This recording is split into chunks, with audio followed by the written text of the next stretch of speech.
કારણ કે સંસારિક પ્રસંગ તો આવતા હોય, પણ એના અંદર સંત સમાગમ હોય એટલે આ સોનામાં સુગંધ ભળી કહેવાય.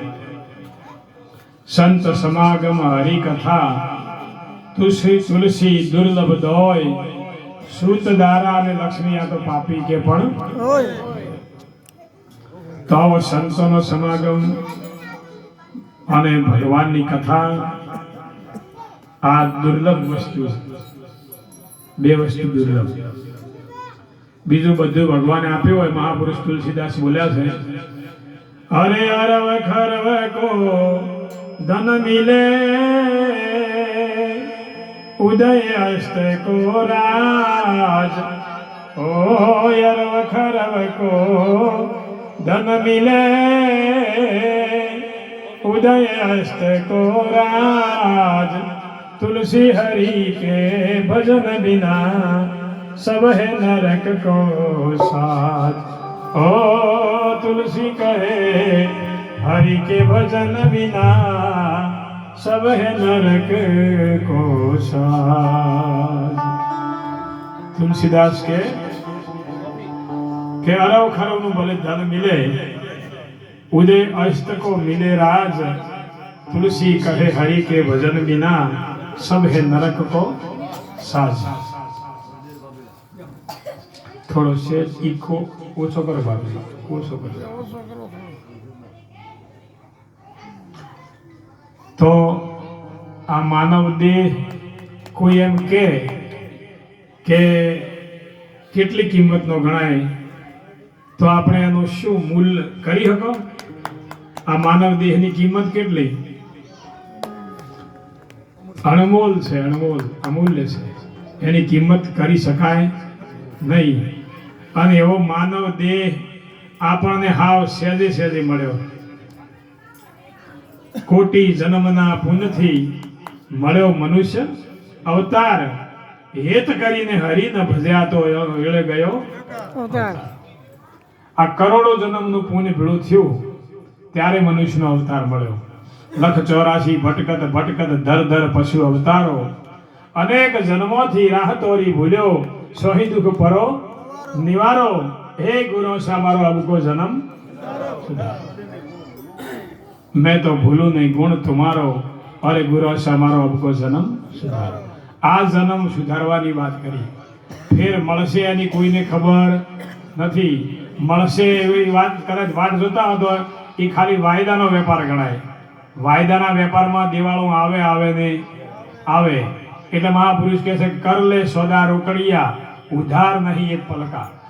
હાલ આ મનુષ્ય અવતાર મળ્યો એને સુધારવાનો કે ભાઈ ફેર ભગવાનની ભક્તિ કરશું હલકા અવતારમાં તો કોણે ભાળ્યો છે? મળશે કે નહીં મળે એની શું ખાતરી આપણને? એટલે આ મનુષ્ય અવતાર દેવોને પણ દુર્લભ. સ્વર્ગના દેવો પણ પ્રાર્થના કરતા હોય ભગવાનને કે એક વખત જો અમને મનુષ્ય અવતાર મળે તો અમે પણ ભગવાનના ગુણ ગાઈ, ભગવાનની ભક્તિ કરી અને મોક્ષના અધિકારી બનો. દેવો પ્રાર્થના કરે. દેવોને દેવત્વ મળ્યું, સુખ સાહેબી મળી, દિવ્ય શરીર મળ્યું અને ખૂબ લાંબુ આયુષ્ય મળ્યું, પણ એમને મોક્ષ મળી શકતો નથી. પરમાત્માની પ્રાપ્તિ એમને થઈ શકતી નથી. એટલે દેવો પણ પ્રાર્થના કરતા હોય મનુષ્ય અવતાર મેળવવા માટે. અને આપણને તો મળ્યો છે, તો હવે આપણે શેનો વાયદો કરવા જેવો? કોઈ લાગે છે વાયદો કરવા જેવો કે ભાઈ શાંતિથી પાસે ભગવાન ભજશો, છોકરા મોટા થઈ જાય, પરણાઈ ન ખાન, કમરા બનાવી ન ખાન, મોહાળા મોમેરા કરી દે, પછી શાંતિથી ગઢપણમાં ભગવાનનું ભજન કરશો. હવે ગઢપણ આવતો સુધી લખવો પડી જાય તો શું કરો આપણે? હે પછી કોઈ ભગવાન ભજાય? એટલે આ વાયદો કરવા જેવો નહીં. મીરાબાઈએ ના પાડ્યો છે. અરે બાઈ રે મીરો ને વાળી એવી નથી મારા રોમાં. અરે ભક્તિ રે ભલેરી બાળા વેશ, મીરો રા ગણનો મીરે સાહેબા આવજો વે રાગણી રાબે.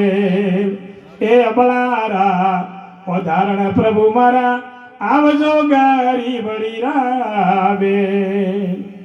ભક્તિ તો બાળા વેશમાં થાય. પછી સૂર્ય આથમમાં ગયો હોય અને પછી દોડવાનું ચાલુ કરે તો મેળ પડે નહીં. સૂરજ ઘેરે હાલ્યો વીરા, દોડી શકાય એટલું દોડો. હે વટાવડા માર્ગ લોભો ને દંડળો થોડો. આ દંડળો થોડો રહ્યો ને માર્ગ ઘણો લોભો છે. પરમાત્માને પોમવા માટેનો માર્ગ ખૂબ લોભો. અને જો બાદ ધોળા આવી ગયા, સાપરા ધોળા થઈ ગયા એટલે દંડળો હવે થોડો રહ્યો છે. એટલે જાગવા જેવું છે. હે જાગ્યા શહીનર પરમપદ પાયા અને ઊંઘેલે જલમ ગુમાયા. આ તો જાગ્યા એનું કામ થયું અને ઊંઘેલો જલમ ગુમાઈ ગયો. એટલે કહે છે કે ઉઠ મનવા જાગતું, જાગે તો સુખ હોય. ઊંઘમાં તે આયુષ્ય ખોયું, પોમ્યો નહીં કોઈ. હે ઉઠ મનવા જાગતું, જાગે તો સુખ હોય. જાગવાનો આ સમય આવ્યો છે, જાગી જવાનું છે. આપણે આમ તો બધા હાલ જાગતા બેઠા કે નથી બેઠા, પણ અજ્ઞાનતાની ઊંઘથી ઊંઘાયેલા છે. જેને સદગુરુ ભેટ્યા હોય, મારા વિક્રમનાથ બાપજીએ ખરેખર બહુ અદ્ભુત ભજન બોલ્યા છે. એમને એક વખત તાળીઓથી બતાવો. ભલે આપણે એને કલાકાર કલાકાર કહીએ, પણ કલાકારનો એનામાં રીત નથી, એમનામાં સંતની રીત છે.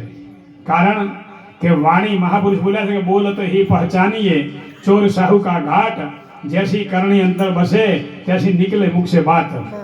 બોલવાથી ઓળખાય માણસની કઈ ભૂમિકા છે. એટલે એવા અદ્ભુત ભજનો રજૂ કર્યા આપણા આગળ. અને બધા હું તો નામ ઠોમથી તો ઓળખતો નથી, જાગીદાર અને બીજા કોઈને પણ